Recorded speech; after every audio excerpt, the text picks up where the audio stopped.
যেটা একটা ধরুন, এই যে আমরা তার আগে আলোচনা করে গেছিলাম যে সিংহ রাশিতে মঙ্গল এবং কেতু, হ্যাঁ, তো এবং মঘাতে মঙ্গল, উত্তর ফাল্গুনিতে কেতু, এইটা একটা সাংঘাতিক কম্বিনেশন, একটা ডেডলি কম্বিনেশন। তো এটার ফলে ব্যাপক লাইফ থ্রেট হতে পারে। আমি আর একটা উদাহরণে আসবো, পুনের ব্রিজ ভাঙাতেও, হ্যাঁ, ওটাও বলে গেছি। কে জানতো?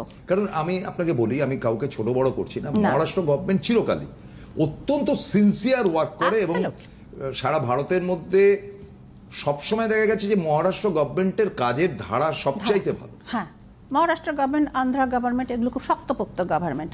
তো এই যে জায়গাটা দুটো হলো, 3 নম্বরটা আগুন জ্বলে গেল আপনার ইয়েতে, এই খিদিরপুরে। হ্যাঁ, 3 নম্বরটা আমি যেটা বলবো, সেটা আপনার যে 1200-1300 গেছে, তারা তো সুনির্দিষ্ট কোনো রাশি না, তাদের মধ্যে মুসলিম বেশি, কিন্তু তাদেরও তো রাশি লগ্ন আছে বাবা। এর মধ্যে জাতি, ধর্ম, রাজনীতি, আমি প্রসন্দা মানে বলি যে এগুলোকে আমার কাছে যারা আসেন বা আমার সাথে যাদের ওঠা বসা, যে মাথাতেই রাখবেন না। মানুষ মনুষ্যত্বের জন্যই শ্রেষ্ঠ। তো জোডিয়াক আমাদের ওপর প্রভাব ফেলে, হ্যাঁ, জন্মকুণ্ডলী, জোডিয়াক, নক্ষত্রের ট্রানজিট, এগুলো আমাদের উপর প্রভাব ফেলে। তো সিংহে মঙ্গল কেতুর ট্রানজিট বড়ই আমাদের উপর কুপ্রভাব ফেলেছে এবং এখনো কিছুদিন থাকবে। 12 জুন তারিখটা আপনি একটু ক্যালকুলেট করুন প্রসন্দা, মানে আপনি 2 1 3 6 3 9 10 10 আর 5 2 7 10 আর 7 17 7 আর 1 8 18, মানে 8 আর 1 9। হ্যাঁ, সিঙ্গেল নাম্বারে কনভার্ট করতে হয় নিউমারোলজিতে, এতদিন সবাই জেনে গেছেন। তো সুতরাং সংখ্যাটাও 9, মঙ্গলের বছর 9 হলো ডিজাস্টার। ওই দিন আরেকটা আহমেদাবাদ মানে ঘটনার শোক প্রকাশ যিনি করেছিলেন, একজন শিল্পপতি এবং আরবপতি, তিনি একটি মৌমাছির আক্রমণে মারা গেলেন।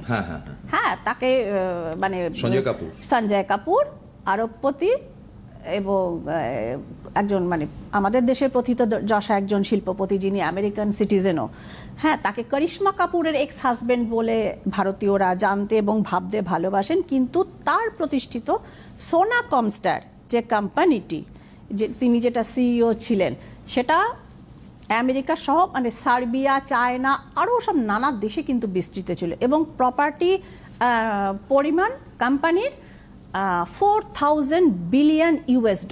ভাবা যায় কি মারাত্মক।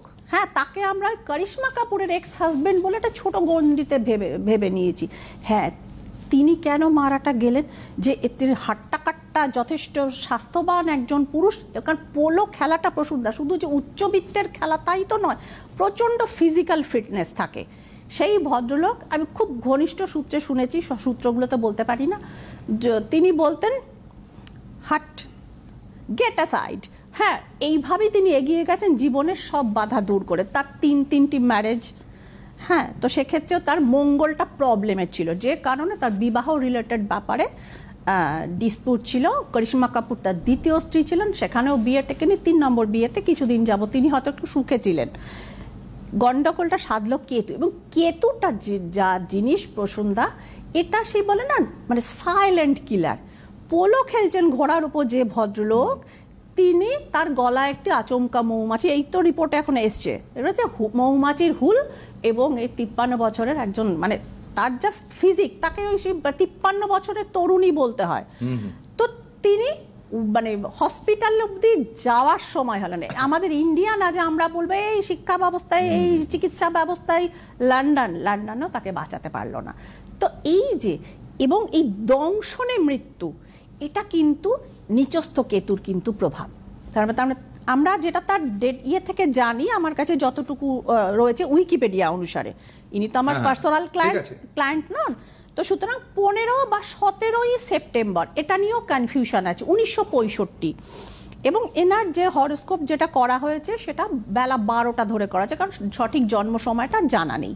তো এখানে হচ্ছে ইন্ডিয়ান অ্যাস্ট্রোলজির, বৈদিক অ্যাস্ট্রোলজির সীমাবদ্ধতা, যে তার সঠিক রাশিটা কী ছিল সেই সময়, তার উপর নক্ষত্রটা কী চলছিল, সেটা পুরোটা কিন্তু মানে 100% বলা যাচ্ছে না। তবে ধরে নেওয়া হচ্ছে তিনি সিংহ বা কন্যা রাশির মধ্যে একটার কিছু ছিলেন, এবং নিচস্থ কেতুর তিনি শিকার হয়েছিলেন, একই সাথে খারাপ মঙ্গল। তো যেটা মিলে একজন কিন্তু সম্ভাবনাময় শিল্পপতি, যে ফোর্বস ম্যাগাজিন যাকে মানে শুধু আমাদের দেশের মধ্যে বা এশিয়ার মধ্যে না, বলছে পুরো দুনিয়াটার মধ্যে 2700 নম্বর, 2700 নাম্বার 9, আপনি এখানেও খেয়াল করুন, 729, হ্যাঁ 729, এইখানে যার অবস্থান ছিল তিনি 5 মিনিটসে তার গল্পটা দা এন্ড হয়ে গেল। তা this is Mangal and this is Ketu, এই ট্রানজিটটা এখনো আছে। আমি কতদিন অবধি থাকবে এটা? এখনো কিছুদিন আছে, মাস দেড়েকের কুপ্রভাবটা থাকবে। ওই জন্যই ভয়টা লাগে যে অ্যাক্সিডেন্ট বোধহয় এখানেই শেষ নয়। তো আমি মানে একদম ইয়াংস্টার্সদের বলছি, আমি করজোড়ে বলে যাচ্ছি, আজকে আবার বলে যাচ্ছি, তোমরা বাইক চালালে সাবধানে বাবা চালিও, এবং যারা সেলফ ড্রাইভ করেন এবং সিংহ রাশি সিংহ লগ্নের মানুষজন আছেন, সাথে কন্যারাও অনেকটা এফেক্টেড, তো সেক্ষেত্রেও বলবো যে হুট করে কোনো ডিসিশন নেবেন না, সেটা বিজনেস ডিসিশন হোক, লাইফের পার্টনার সিলেকশন হোক, কোনোভাবে এই জায়গাটা, এবং যারা সেলফ ড্রাইভ করেন একটু দয়া করে মাস দেড়েক বিরত থাকবেন, এটুকুই শুধু আমরা এক্ষেত্রে বলবো। আচ্ছা প্রসূনদা, আমাদের প্রসঙ্গক্রমে আমাদের না, আপনি যেটা বলছেন যেটা খুব মারাত্মক ব্যাপার, হ্যাঁ, সেটা হচ্ছে যে এই যে ব্যাড ফেজটা মানে তাহলে মানে ধারাবাহিকভাবে আজকেও চলবে, কালকেও চলবে, পরশুও চলবে, এবার যেখানে যেখানে ইনসিডেন্ট হবে, যেমন ইরানের তেলের খনি উড়িয়ে দেওয়া হলো, তার খোমাইনিকে এখন খুঁজে বানানো হচ্ছে, মেরে দেবে, মাস দেড়েক এই ফেজটা থাকবে, শুরু হয়েছে মাস দেড়েক, তারপর আস্তে আস্তে আস্তে আস্তে মানে সেই বলে না, সুসময়ও যেমন থাকে না, রাখা যায় না, দুঃসময়ও স্টে করানো যায় না। তো সুতরাং সেই জায়গাটা একটা জিনিস আমি বলবো যে আমাদের সেই হিসেবে যে সকলের, না ধরুন আজকে আমরা যখন অনুষ্ঠান করছি সেই সময়টা ইলেকশন চলছে, হ্যাঁ, যদি আপনাকে ঘুরিয়ে বলি যে সেখানে গন্ডগোল হোক বা যাই হোক, কে উইন করতে পারে, মানে আমি কোনো পার্টির নাম আপনাকে বলতে হবে, হ্যাঁ, আপনি কি মনে করেন যে সেখানেও একটা গন্ডগোল হবে অর সামথিং এলস?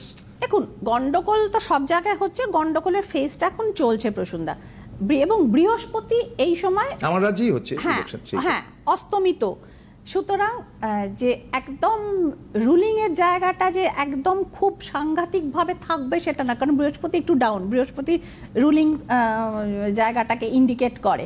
সো 60-40 থেকে বলা হতো রুলারই জিতবে, 55 and 45, কিন্তু দেখা যাক, it would be but you have already told in favor of না you have already mentioned in favor of the ruling party. Absolutely. সেটা